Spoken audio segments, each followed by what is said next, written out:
यशोदा घर कौन होइया मथुरा जनम लेलकै गोकुल में आयल मैया यशोदा घर कौन होइया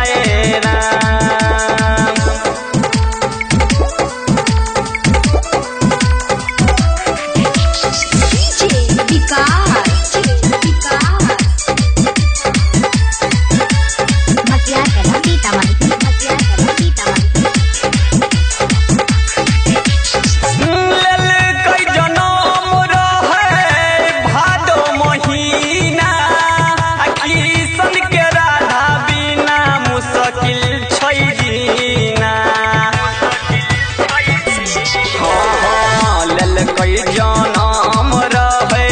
भादो महीना किशन के राधा बिना मुश्किल छै जीना उनके दुआ से बनले राइटर सोनू किशन कन्हैया बनले गबैया मथुरा जनम लेलकै गोकुल में आयल मैया यशोदा घर कौन होइया मथुरा जनम लेलकै गोकुल में आयल मैया यशोदा घर कौन